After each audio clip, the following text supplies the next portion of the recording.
This video is going to be on how I've been using totes for years now, and you're going to see how I grow tomatoes and squash and all kinds of plants in totes.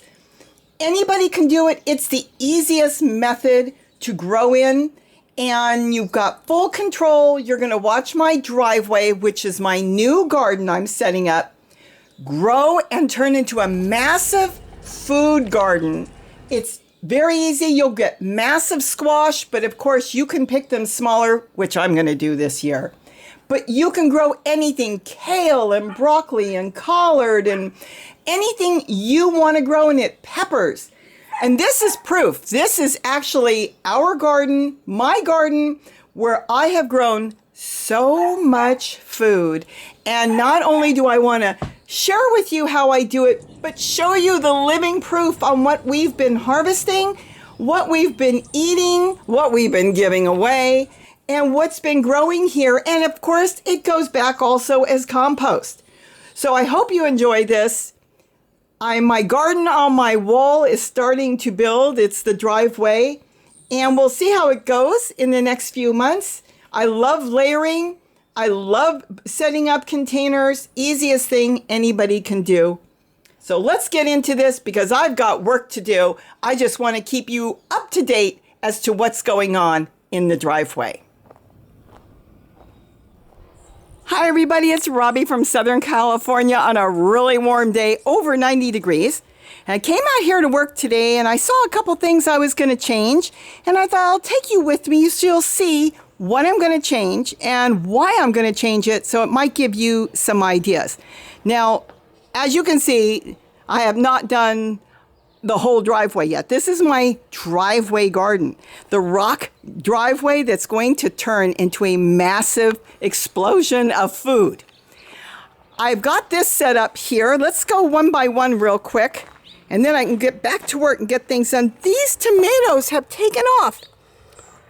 I put a cutting back here of a tomato that I want, which is underneath the pot, so it will grow through, as a cutting. It's a little lettuce here. But I put 3 tomatoes that I had grown on the deck. I just squished some tomatoes on the deck and they grew, and I moved them over here. I don't know what they'll be, but we'll see. But they were so tiny just a few days ago. They were about the size of this little lettuce, and they are really taking off. And then while I'm waiting for them to grow, I have cuttings from some broccoli or sprouting broccoli in there, and if they take, I can move them. So you can use your containers as temporary nurseries too until you're ready to move it to where you want.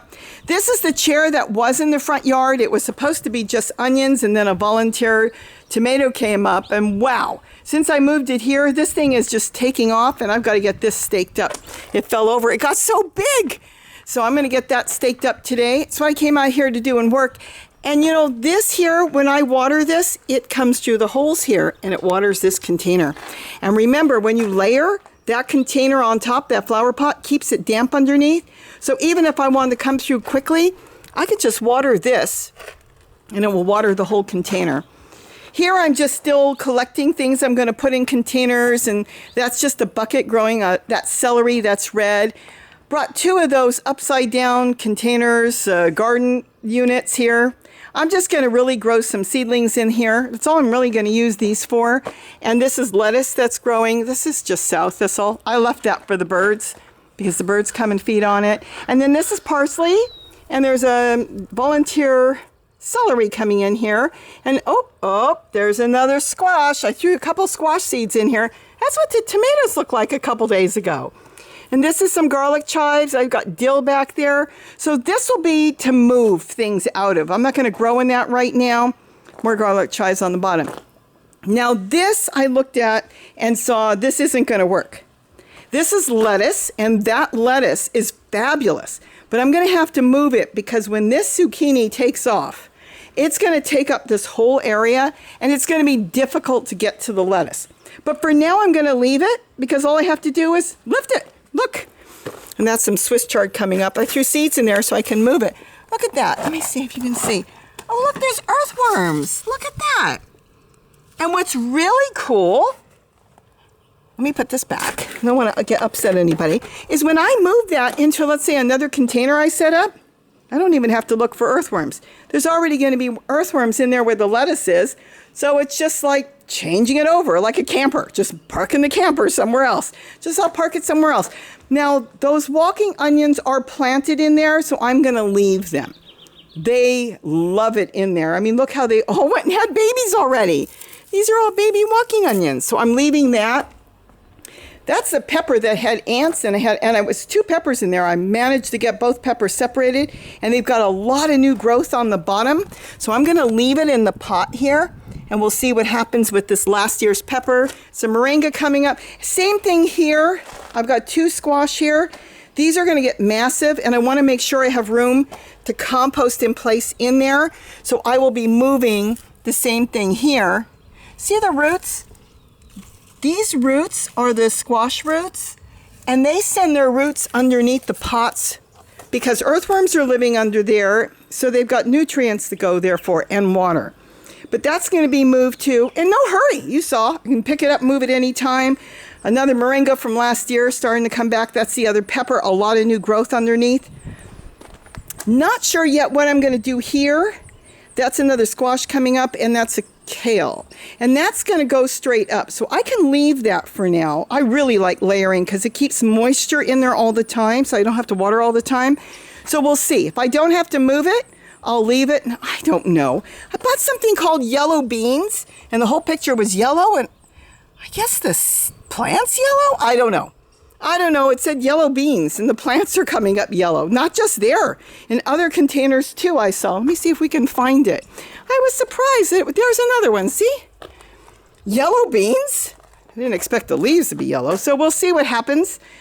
Still, like I said, everything is movable. So I'm going to set this all up good. I made my holes in these containers, and I'm still trying to think of what to do. Now, on the lids, when I did that other video on how I set this up step by step, don't throw your lids away. Look at this. It actually makes for a good temporary shade if it got too sunny for your plants. You could just lean it in, and it could provide your plants some shade. More squash plants coming up. I have a technique, I'll get the video up, and how I'm not using the whole package of seeds. I'm only growing what I need because seeds are scarce these days, so I don't want to waste seeds. I'm going to do that with everything, my radish seeds and everything. Pepper plant, I may or may not move the pepper plant. If the pepper plant grows tall, then I'll leave it because the pepper plant will get a little bit of shade and it may like it, but it can go up the wall. In the meantime, we'll see what happens. Like I said, I could just pick this up at any time. Just pick it up and move it. That's all I have to do. So for now, I'm going to leave it. But see how the soil here is dry? See how it's damp? That's why the plants love layering. They just absolutely love it because they have plenty of water underneath the pot, even if you haven't watered. So layering is really, really good for your plants. So that's what's going on here. I'm going to show you one more thing down there on the other side where the other totes are. Okay, so now I'm further down on the other side of the yard, and you remember this. Last fall, I set up a whole bunch of squash. I had more squash than I knew what to do with. Going to organize this a little bit better. I might separate the containers a little bit, kind of close together. But last year, if you can recall, I never got to put any soil in it. No wood chips, no soil, native soil, no clay, no nothing. Everything started to grow just from the kitchen scraps and garbage I was throwing in. And look at this. Here comes a big squash. I did not plant this. It's coming up from all the stuff I put in there, and there's no soil in there. There is no soil at all in either one of these, and that one's already got a squash. I may move that because I really do want to set it up right. I want to put in some potting soil or garden soil and get it going correctly, not in like 3 or 4 inches of, I don't know, kitchen scraps and waste from the garden. They grew beautiful. I will not complain, but I want to get a little bit better start this year because I want to see if I can get how far I can carry this through into the winter. So I'm going to redo that. I just thought I'd share that with you because I got a kick out of finding that this morning coming up on its own. I guess I composted some squash and it just took off. In here, I covered it because we had some we had roly-polies in there, and I wasn't sure if it was snails or roly-polies, but it was roly-polies. I've set some traps. I will get a full video on that shortly, and we got rid of the roly-polies. So as you can see, I hope you can see, I now have a squash plant in there, and no snails can get in there. And now that it's that big, I could take that off because the snails don't tend to eat it at that point. Neither do the roly-polies, but we'll see what happens. This is all going to be composted. But that's it.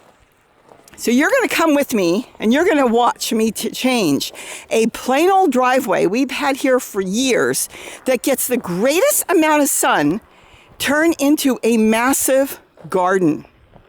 And I think that's just going to be amazing. This is going to be all totes, not just totes, any container, all kinds of containers, buckets, flower pots, whatever I can find, I'm going to grow on, and I'm going to grow them in so many different ways that there's got to be something, if you're not growing, that may work for you. And you might go, wow, I have an old chair and an old tote, and I can do that. And I'm going to direct the water where I want it. I'm going to make holes in the front here and bring it into this pot. I'm going to have flower pots through here. And I hope to have so much food. As you could see, I bought a bunch of potting soil that was on sale. I've used very little. I use very, very little in the method in which I fill my containers. Most of it on the bottom is just plain old garden matter, trees, leaves, whatever I can find. And on the top is the potting soil. And in the meantime, as the plants grow, everything I put in there, the paper, everything that went in there, the leaves, some native soil, it's all going to turn into wonderful compost to grow in. So I hope I've given you some more ideas today. Think about what you're planting as, I don't know if you call it companion planting, but you don't want little plants completely covered up from squash that can get massive. But it's okay in the beginning, especially if you have it in a container. You just pick up the container and move it to a new pot or a new tote or a new raised bed that you're growing in, and then keep going. In the meantime, whatever container you grabbed out is going to have wonderful microbes and everything to start. It's kind of like baking a bread and bringing yeast, like sourdough, how they save the sourdough. Well, you're going to bring all those microbes and earthworms out of your tote or out of your raised bed, move it into a brand new one, and it's going to have a great, fast start. So with that, watch how this changes in the past couple weeks, because I can see a change in less than 2 weeks already. And I'll get into how I'm doing the seeds, because I'm not wasting seeds these days. I am sprouting exactly what I want, and I'm planting exactly what I want. So my seed packages will have seed in there until I use every single one up. No dumping and thinning. I'm not doing that this year at all, unless it's come out of my garden and I've got tens of thousands of them. Otherwise, no, I'm going to be very frugal with my seeds. I'm going to make sure I grow what I need. And if I don't need it, I don't grow it. Not until I'm ready. So with that, have a wonderful day. And I'm going to go work in this beautiful, beautiful day weather, in this hot weather. I love the hot weather. And I'm going to get my wall continued to be set up to have food growing. Have a great day, and don't forget to eat what you grow. Bye-bye, everybody.